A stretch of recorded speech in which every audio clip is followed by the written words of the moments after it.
Welcome back to Music with Gigi. Want to give a special shout out to Rebecca in Indiana.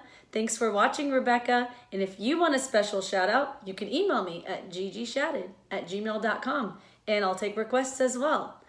Well, you guys know what's happening in the church now. We're getting into the season of Great Lent. We talked about the Triodian last week.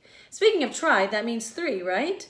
Well, I want you to think of a tripod, something like, like whenever you watch a movie or a video, sometimes you see these tripods, right? You need three to stand. See these three? I have a Great Lent there.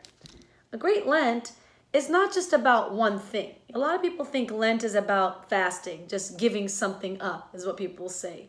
Fasting is just one leg in this tripod. Fasting alone is not enough. We don't just stop eating certain foods, right? We have fasting. Do you know what else is important leg? During Great Lent, we really focus on prayer too. Fasting and prayer go hand in hand.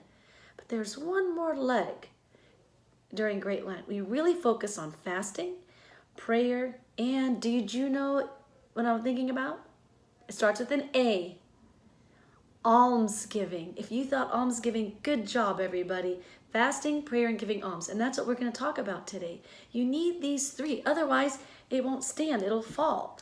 Lent is not about a diet. It's not about just not eating certain foods. We fast for reasons in the church. We have to eat to live. So every day we think about food. What am I going to have for breakfast, for lunch, and for dinner?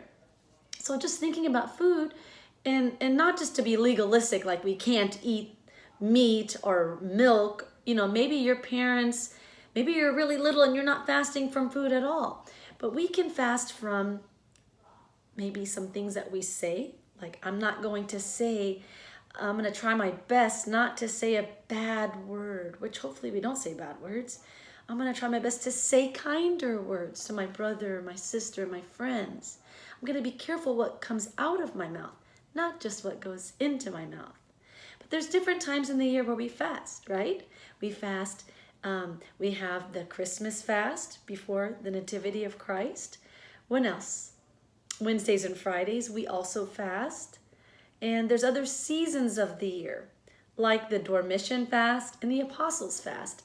But like I said, we are approaching the Great Lenten fast. But the cool thing about Orthodoxy is we fast and we feast. So when I say we fast, I want you to rub your stomach. We fast and we feast in the Lord. And when I say we feast, I want you to pretend like you're eating something. Okay? So what is the purpose of our fasting? It's to strengthen our free will. We freely choose. When I really want to eat a hamburger during Lent and I have to tell myself, nope, say no to that burger.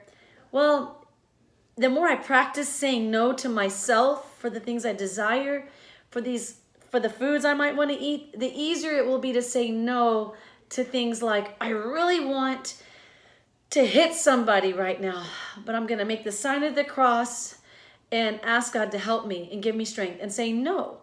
We're strengthening our free will. When you want to eat something like that cookie from the cookie jar, that's helping you train yourself to say no to things like hitting, hurting, anything that you name it, disobeying our parents. So again, the purpose of our fasting is to strengthen our free will. And the name of this song is called Fasting and Feasting. So when I say we fast and we feast in the Lord, I want you to rub your stomach, guitars for later.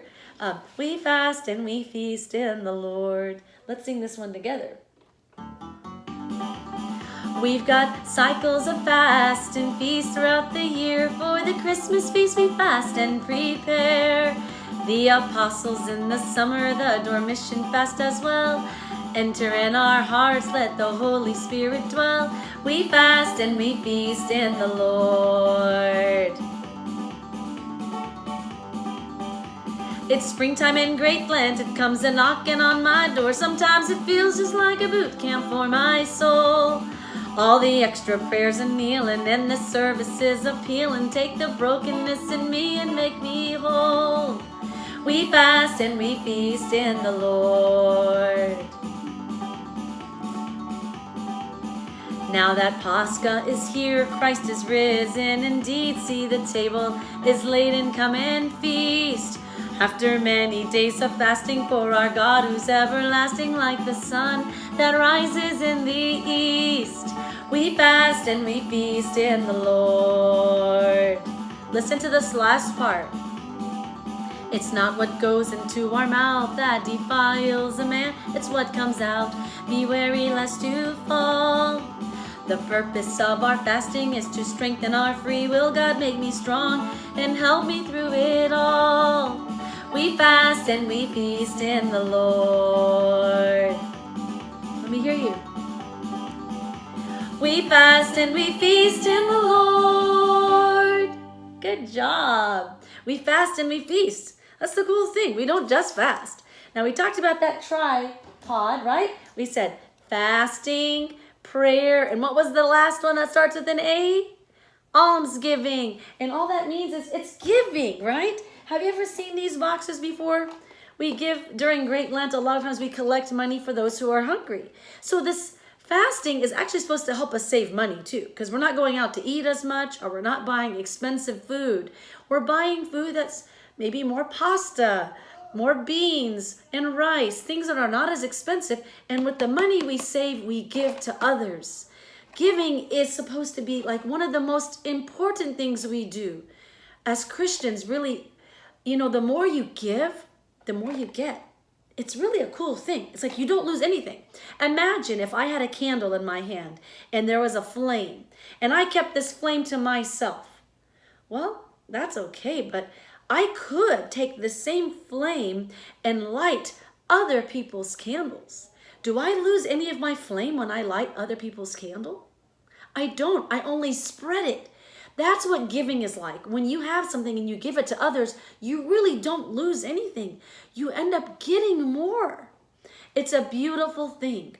In the church, we teach about the woman, the widow, who only had 2 mites. That's like 2 coins. She didn't have hardly any money, but she gave all that she had. And the Lord blessed her. He says, truly, she is a blessed because she gave all that she had. And those who have a lot of money, it's not bad to have money. It's not bad to be wealthy or rich, right? It is not good, though, when we allow our earthly things to possess us, when we're attached to them. You know, we're not supposed to have earthly cares, because when we die, we don't take anything with us, right? So it is hard, the Bible says, it is very hard for a rich man to enter into the kingdom. It's not impossible, it's just hard. So we've got to detach and light a match. And lighting that match is like lighting a candle and setting yourselves on fire for God. Not literally, guys. I mean like Holy Spirit kind of fire, where God gives us these gifts, and if God gives us with money, what can we do with that money to help others? And during Great Lent, even if you don't have a job, right? You guys can do extra chores around the house, and you can give other things like your time and your talent, not just your treasure. So I want you to think about alms. And the Bible says in the Gospel of Matthew that those who give will receive 100-fold in the kingdom. So like if you give one thing, you end up getting 100 back in the kingdom of heaven. So God richly blesses us when we bless others. And it might not be an earthly blessing. We're not working for an earthly blessing. We're working for the heavenly kingdom. So this song is fresh off the presses, and it's called Those Who Give. And I actually wrote the songs out for you guys so y'all can see them, and maybe y'all can sing along. It says, those who give, and hopefully you can read it from the screen. And we're going to say, those who give all will receive 100-fold in the kingdom. All right, I want to hear you guys sing along. You can replay this and sing it with me the second time you watch this video. Don't forget to like and subscribe. Those who give all will receive 100-fold in the kingdom. Those who give all will receive 100-fold in the kingdom. Oh, how hard it is for a rich man to enter the kingdom.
Hope you guys have a blessed Lent. Remember, it's not just about fasting, prayer, fasting, and almsgiving. Remember, make the sign of the cross, and remember, God is the boss.